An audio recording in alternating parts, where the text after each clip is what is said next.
నేను గతంలో కూడా 2-3 సార్లు వచ్చాను. అప్పటికి చాలా మార్పు ఇక్కడ చూస్తూ ఉన్నాం. ఒకవైపు కేంద్ర ప్రభుత్వము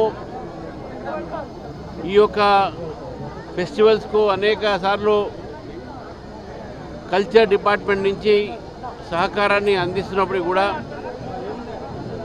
ఇక్కడ భక్తులు ప్రతి సంవత్సరం పెరుగుతూ ఉన్నారు. ముఖ్యంగా ఛత్తీస్గఢ్, మధ్యప్రదేశ్, ఆంధ్రప్రదేశ్, తెలంగాణ, కర్ణాటక, తమిళనాడు నుంచి మన షెడ్యూల్ ట్రైబ్స్ సోదరులు సోదరుమణులందరూ కూడా కొన్ని లక్షల కోట్ల మంది ఇక్కడ వచ్చి వాళ్ళు మొక్కు తీసుకుంటూ ఉంటారు. మరి జాతర అసలు సమయం ఇంకా 15 రోజులు ఉన్నది. ఇవాళ నేను, ధర్మారావు గారు, రావు పద్మ గారు, మా నరేష్ గారు, అదేవిధంగా బలరాం గారు, మా జిల్లా అధ్యక్షులు, మరి గౌతమ్ రావు గారు, వీరేంద్ర గౌడ్ గారు, మేమంతా కూడా ఈ యొక్క స్థానం ఈ పరిసరంలో పనుల మీద ఇక్కడ మేము కూడా ఇన్స్పెక్ట్ చేయడం జరిగింది, పరిశీలించడం జరిగింది.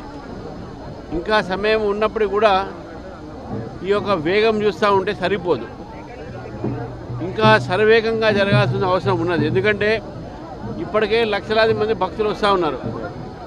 మరి అసలు జాతర సమయంలో కొన్ని లక్షల మంది రోడ్లు, అదేవిధంగా సౌకర్యాలు, ఇక్కడ ఉన్నటువంటి ఒక లోపల పోవడానికి ఏదైతే దారి ఏదుందో అవన్నీ కూడా ఇంకా డెవలప్ కావాల్సిన అవసరం, ఇంకా పనులు కూడా జరుగుతాయి. మీరు కూడా చూస్తూ ఉన్నారు.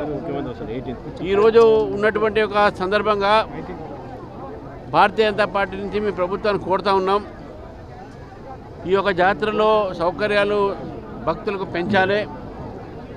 ఇక్కడ ఇంకా చాలా పనులు మిగిలిపోయి ఉన్నాయి.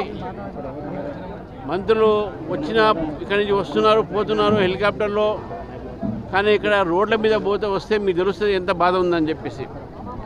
కాబట్టి మరొకసారి ఆ సమ్మక్క సారలమ్మ ఆశీర్వాదం తెలంగాణ ప్రజల మీద ఉండాలని చెప్పేసి తెలియజేస్తూ, మరి ప్రభుత్వం వెంటనే వేగవంతంతో పనులను సాగించి ఈ జాతర సమయానికి అన్ని పనులు కూడా పూర్తి చేసే ప్రయత్నం చేయాలని చెప్పేసి కూడా ఈరోజు భారతీయ జనతా పార్టీ తరఫు నుంచి మేము డిమాండ్ చేస్తూ ఉన్నాం.